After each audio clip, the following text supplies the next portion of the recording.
DFTV. Tunda juhudi.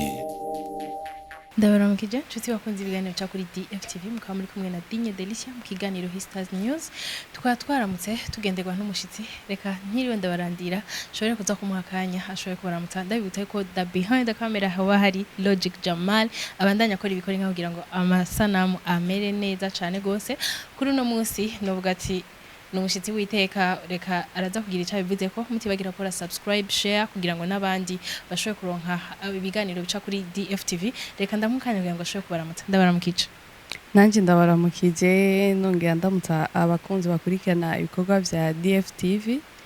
ndababwira yuko tubakunda cyane kuba tashoboye kumenya urashaka kubidondorako ego kubo batanze ari rya mbere bambonye nkaba nitwa Rashly Nish sanze ndumurundi kazi nkaba ndumuririmbyi ego novuga yuko presentation ari yo Rashly Nish Nish Thierry Nish kubera iki ako kanish kaguma kagaruka okay sanze nitwa Nishimwe ego nico gituma okay kuba tashoboye kumenya neza Nish ku bikorwa hariho indirimbo nshasha reka kuduha yitwa Akabebe sinzi ko ashaka kutugira akapela gato kugira ngo mishoye kumutahura neza na neza uwo turi kumwe ego nta kibazo umutima uratera bebe ugatera kubwawe wewe naratwawe kubwawe bebe ndinyeguye umutima wawe kuko ari we wanyigishije isi abakundanye kugeza ndibaza kuki tutamanye uma kwicuza umwanya wantesheje muri kahise oh baby reka dufate ko hari ariho ego arahari ni kwiki washimye kumwita akabebe kubera iki bastamwise bebe okay na sipoje yuko nafashe yuko ari nk'umwana uraza umwana yavutse mu rugo bamukeneye bamukunda baramwitaho cyane bakamudekesha urumva nanje na sipoje yuko yoba ari nk'akabebe kuri jewe kandi umufata nk'akabebe nyene ego sasa no mutsi nimunsabe nimero nimunsabe Rashly duheretse kubona amafoto aca hirya no hino sinzi yari clip yari byari biki wambaye urushungi kwa ndazi okay hambavu yo kuririmba ndakina n'amafilme ndakina amasinema ifoto baba barabonye benshi ego ndazi benshi barambagije uba wagize mariage ni biki ni foto iri muri filme tuzosohora vuba ego usanzwe uri umukinyi w'amareresi mu yihe group canke meze gute ego niho ngitangura ariko iyo reresi nakiyemo ni ya mbere ndi muri group ya Live Hot Film ego birashobora kukorohera iyo uri kurafatanya gukina amareresi no kuririmba nta gikorwa kigoye kirimwo byose umuntu arabipangira umwanya kuko si ivyo byonyene nkora hambavu y'ivyo byose sanzwe ndi n'umunyeshuri urumva yuko ari igikorwa kitoroshe cyane gusa ndagerageza kubyitangira kuko byose ndabikunda ego Rashly kudakunze kugaragaza ama video cyane ni kihe kibazo gikunda gushikira ikibazo kihari ikibazo c'uburyo kuko nta manager fise nico gituma uvuga ati nkora ama audio menshi par rapport y'ama video kuko uburyo bwo gukora video ni uburyo burebure cyane ata management fise birangora cyane ariko twibuke yuko dusanzwe dufise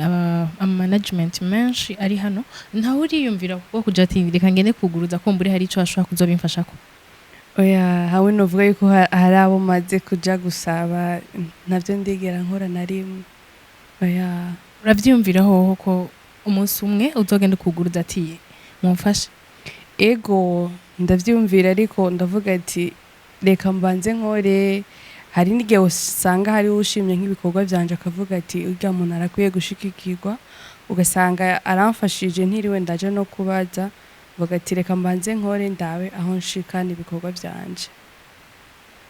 ariho novuga ati ni association canke ni groupe kwa sinzi gene no cita y'abakenyezi b'abaririmvyikazi b'abarundi ku bwawe kijya gikorwa wowe ucakira gute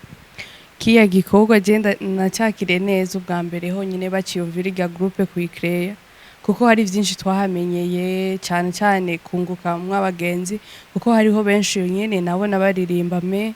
sinshobore ntidushobore kuvugana ugasanga ugasanga umenga uritinya no kubegera me mumaze kuba muri hamwe muri groupe imwe narabonye yuko hari akarusho birafasha ukigiraho nabo usanga muri hamwe baravuga ibi canke biriya nawe ntuburi icyo ubigira ko gituma wumva nawe ushobora kubigana kugira utere imbere ugere nko ku ntambwe baba bagezeko. Rashly wowe ni ikihe kintu wiyumvira kuri kuma collaboration canke gukorana n'abandi bantu kugeza ubu ego ndifuza yuko nshobora gukora collabo n'uwundi muntu ariko ndifuza umuntu ari imbere yanje kugira ashobore kunkwega ukuboko anyegeze imbere uba gusa biracagoranye nk'ubu ego kugira umuntu aguhe collabo nuko aba amaze kubona eske ndamufashe amaze gukora iki ego muco gihe ndavuga ati nico gituma mvuga ati ntabwo ndigera nja gusaba collabo kuko ndavuga ati ashobora kutanyemerera avuga ati reka nyene mbanze nkore ndabe buke buke ndizera yuko bizoza. nuhe muntu akwenspire avuga ati uyu unye nama nkorana inguvu kugira ngo umunsi umwe nze nkorane nawe igikorwa hano mu Burundi ndakunda cyane Shani Queen nkakunda cyane Fizo abo bantu babiri ego reka dufate ku mukenyezi kubera iki Shani Queen yenda kunda voice yiwe cyane ego nta munsi n'umwe uriyumvira nk'uri kurandika cyangwa uri kuraririmba ugasanga wagiye muri ya melody ya Shani Queen oya nta na rimwe ndabikorera ko gusa ndamaze kumusaba nka support ndamusaba yuko twokorana kandi yarabinyemereye nuko gusa byagiye biraca mugasanga umwanya cyangwa uburyo buragoranye kugira dushobore gukorana ego uretse kubigeme ni kubera iki wiyumviriye kuri Fizo kubera mbona arabishoboye kandi afise abafanizi benshi nicyo gituma ego bwawe kuba umuntu afise abafana muri industry y'umuziki ni ikihe kintu wibaza ko bifasha kubwawe nko kuri jewe icyo bifasha kirahari kandi kinini cyane biratuma nk'ubu je bishitse tugakorana biratuma bamwe biwe bamenya ati naka ego birashobora gushikana indirimbo mu gakorana n'umuntu ari hiti afise hiti me ntishobore kumenyekana mugabo ndizera yuko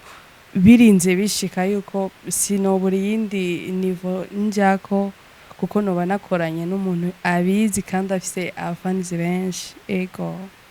uyu munsi ndagushize hamwe na Shani Queen na Fizo nuhe muntu wumva wotangura gukorana nawe igikorwa uno utangura gukorana nawe yoba Fizo hama Shani Queen agakurikira ego rero ko kwitiyumviriye kumanza gusaba collabo Fizo oya kuko sinibaze ko nonamushikira kuko ndibaze ko yoba agoye kugira umuntu ashobore kumuronka nico gituma ntigeze ndanabigerageza kuri umwanya hariho umufana kumbure cyangwa umuntu amwegereye ni kihe kintu nuvuga ati ni yihe message bamushikiriza muri no mwanya nkushobora kumushikira yombwira ati hari umuntu yifuza ko mukorana tarasabye support n'ivyaba bishoboka ego Rashly ni kihe kintu utegekanya gukora nk'umwigeme nuvuga ati yamaze gufata intumbero yo guhaguruka ngo akore muri ino industry ya music ni kihe kintu twakwitega kuri wewe uko ndi ndagerageza gukora n'inguvu zanje n'umwanya muke mba mfise ndagerageza kwitanga ndavuga ati ego ubu natanguye ku kintu kijanye no kuza ndakora ibintu vy'amavideo ubu nifuza yuko ojo ija ari nziza nk'uko nyene mba nayiteguye yuko ishobora kuzozirazana n'amasanamu nico gikuru novuga ubu mu migambi ifise kugira ndabe yuko kuko harya amavideo nabonye akurikirwa n'abantu benshi kurusha amaojo kubera iki utariyumvira nawe kuja muri management kanaka Okay, narigeze kuba ndi muri management ya Kim Friends Records ariko narahavuye ndahava kuko bankorera ama audio gusa nta video nimwe bigeze bankorera. Ico gihe ndavuga ati foke mpindura nkaraba nkaja ahandi kugira ndabe yuko nshobora gukora nze ndakora n'ama video kuko banyobirije yuko nkorera harya nyene gusa ntashobora kuja mu yindi stage ica ndahava.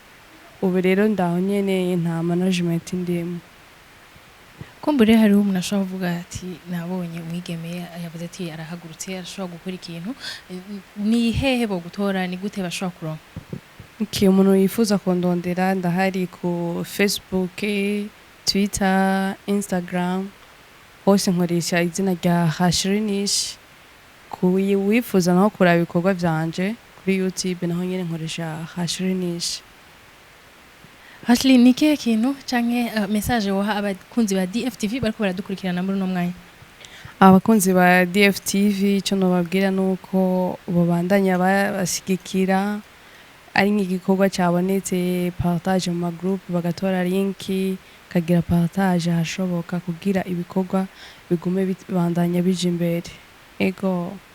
yari Rashly Nish mukaba mwari kumwe nanje Dinye Delicia mu kiganiro Stars News. Hama behind the camera kaba yari Logic Jamali yaduhaye n'amasanamu asaneza. Ntimwibagire gukora subscribe mubandanye mutora ama link muhereza n'abandi kugira ngo ibikorwa tubandanye tubishigikirana twese muri bwa bumwe nyene mukaba mwari kumwe na Double D.